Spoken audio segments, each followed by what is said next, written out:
Built on a fertile plateau in the Deccan, Bidar Fort in Karnataka is about 135 kilometers from Hyderabad. It was built in the first quarter of the 15th century by Sultan Ahmad Shah Wali, who transferred his capital from Gulbarga to Bidar. This place was considered better protected from invasions.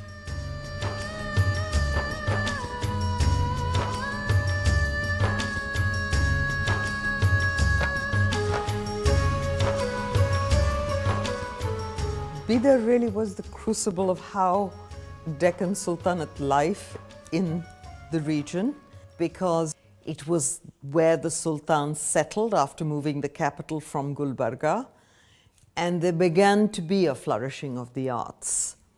Also, the whole systems of administration, of statecraft, all developed and were refined in Bidar.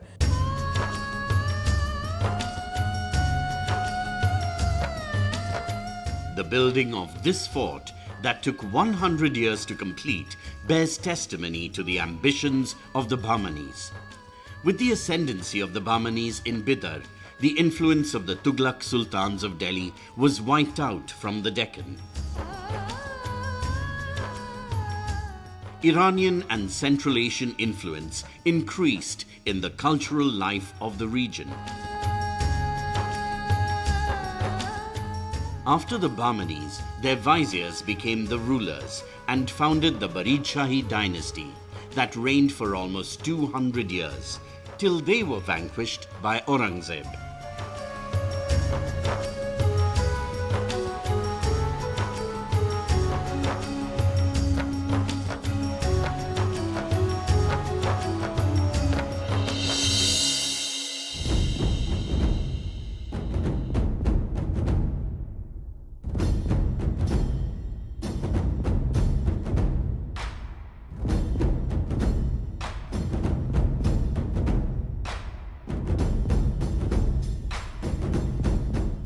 The most significant role in the fort's defenses was played by nature.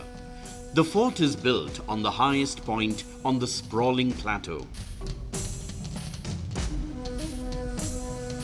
Ramparts on the outer periphery have walls 15 meters thick. A deep moat cut in the rock runs along the ramparts. There are 37 towers where large guns were placed to deter the enemy. It was almost impossible to cross the moat and these walls and enter the fort.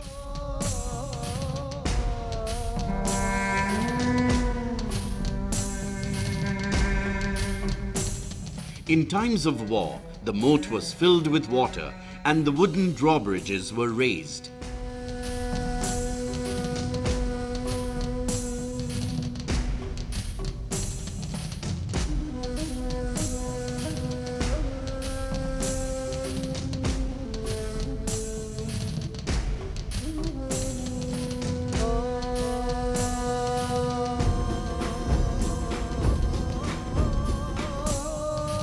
Bidar Fort for me is a series of variety of experiences. So you see these gates, you have been ceremonious highway, your ego of that visitor is really been pampered. You know, you are really feel something that bhai hum kuch hai. When you are as a common man, even if you go tomorrow, you feel that you have been a royal welcome there.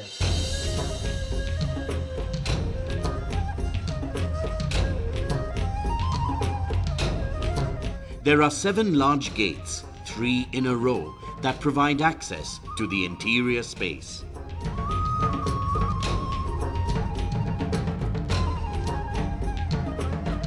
Sharjah Darwaza is the main entrance.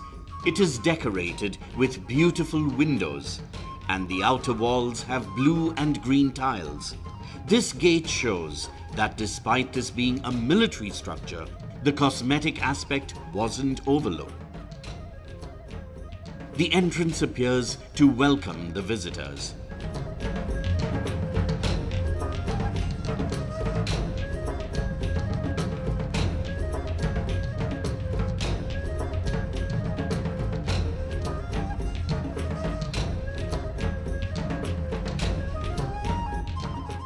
A broad winding path connects it with the Gumbad Darwaza. The Gumbad Darwaza is 45 feet tall and has walls 22 feet thick. It is said that 3,000 soldiers were deployed between these two doors to guard the fort.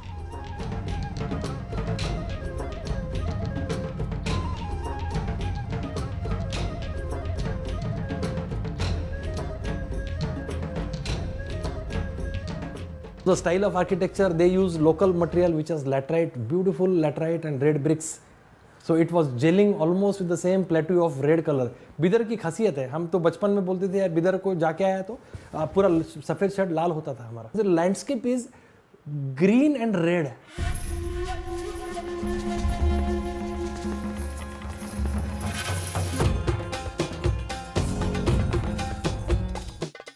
Bidar Fort demonstrates amazing diversity of architectural styles. The main citadel and fortification of the city are meticulously planned.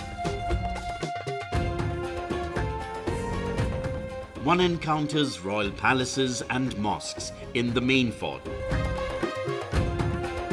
The madrasa and bazaars were built within the ramparts.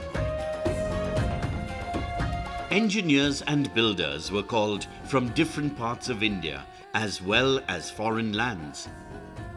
This is the reason why one sees Iranian and Turkish influence in many buildings here.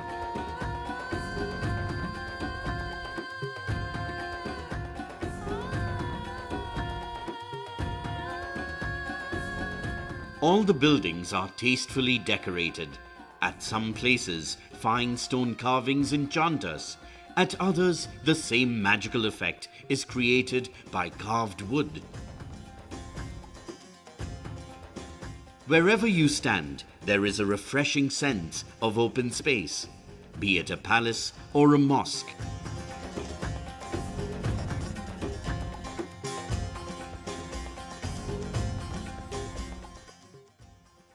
Many structures have turned into ruins, yet the fort is well worth a visit.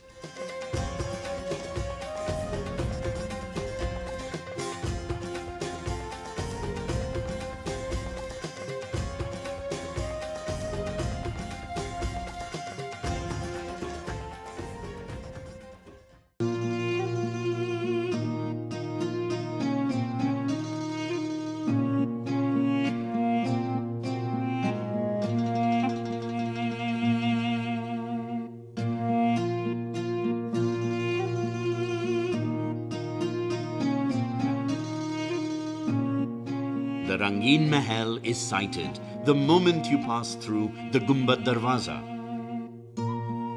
The outer walls of this palace have colourful tiles, justifying its name. Originally commissioned by the Bahmani rulers, it was rebuilt by Ahmad Shah Wali in the middle of the 16th century. On the walls was done at this time. Coloured paintings on its walls create a magical atmosphere. The palace is decorated with carved wooden pillars. These wooden pillars in the courtyard and galleries remind one of Hindu and Jain temples.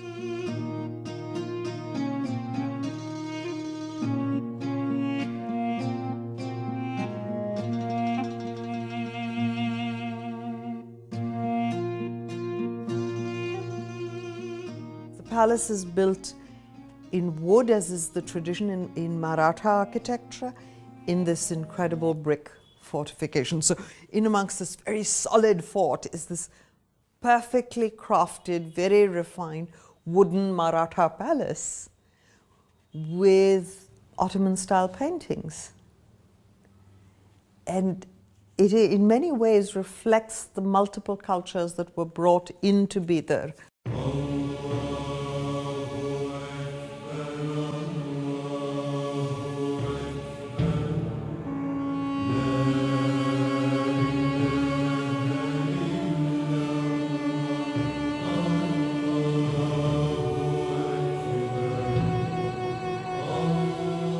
Iranian architecture and town planning assign an important place to landscaped gardens. Following this tradition, many of the buildings are arranged around the rectangular Lal Bagh. What kind of the cultural know-how these people, cultural background these people must, because architecture just cannot take place like this. This just we want to have a lot of money, you have a lot of place and power, and you want to do good architecture, it doesn't happen. You must be culturally very rich.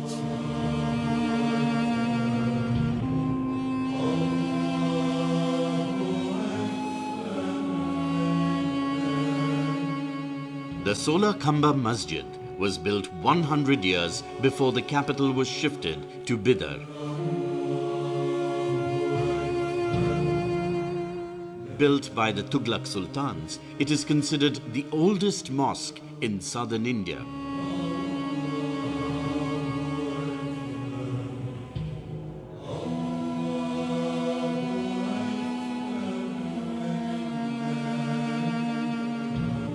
This was where namaz was offered on Jummah. This was also the venue where the Bahmani and Barid Shahi rulers participated in formal celebrations.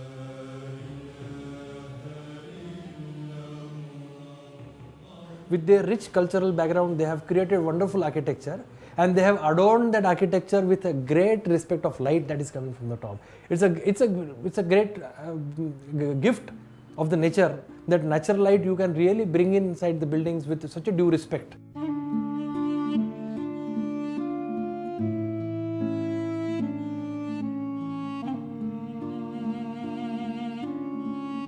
Takht Mahal is a multi-storied building built largely by two Bahmani sultans, Ahmad Shah III and Muhammad Shah III.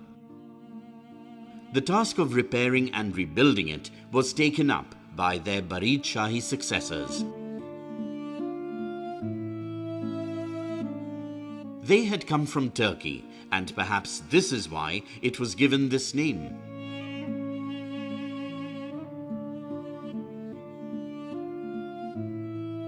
Numerous alcoves on its walls serve as a unique decorative design.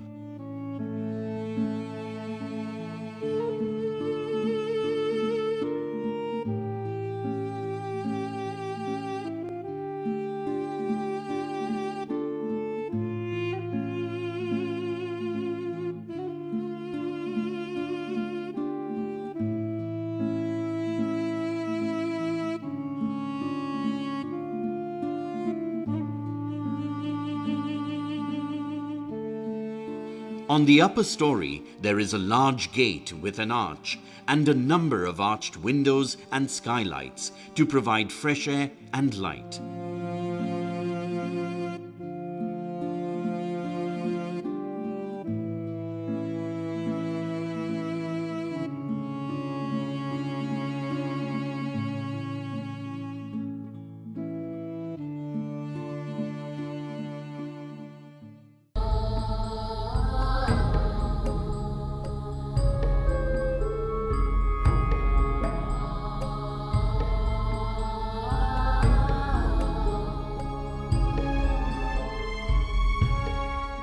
Takht Mahal is reckoned among the oldest structures in the fort.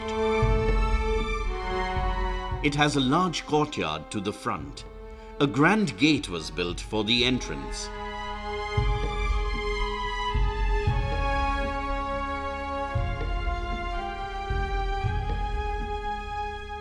Today, this palace is totally ruined, but the surviving arch bears testimony to the lofty conception of the architect.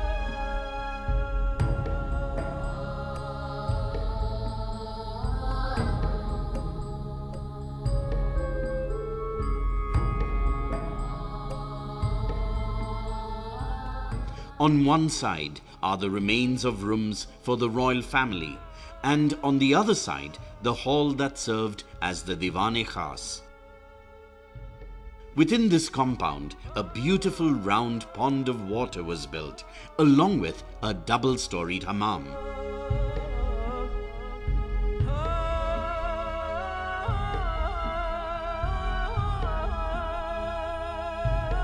Historians opine that this beautiful palace was destroyed in an explosive conflagration during warfare.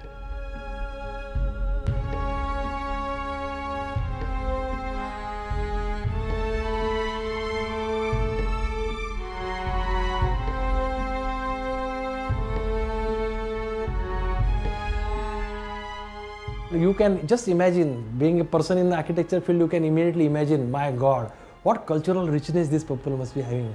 The romance of Arabian Nights was actually lived in Bidar Fort once upon a time.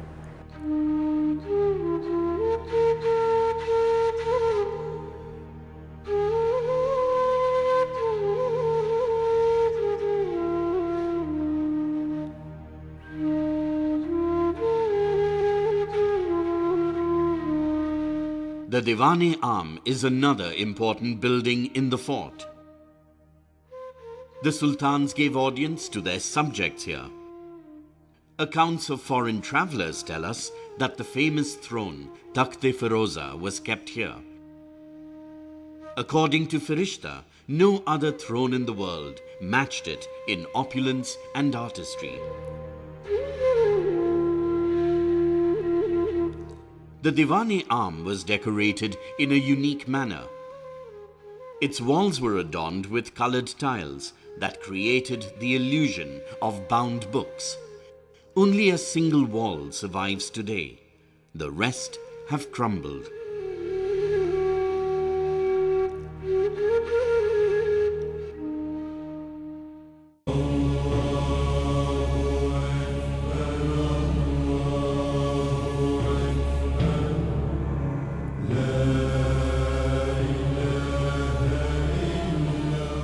The madrasa at Bidar was built by Mahmud Gawar. This was a residential institution with hundreds of students and dozens of teachers.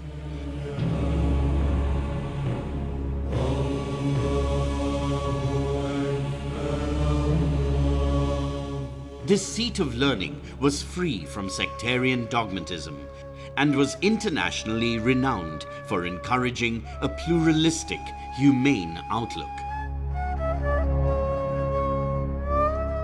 Engineers and craftsmen were invited from Iran to build this madrasa.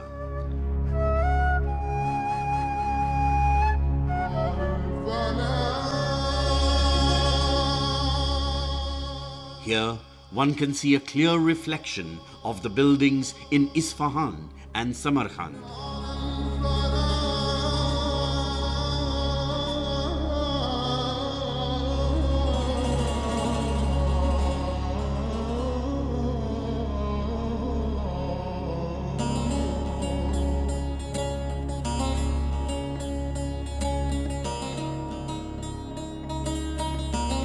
Bidar Fort was never merely a military building.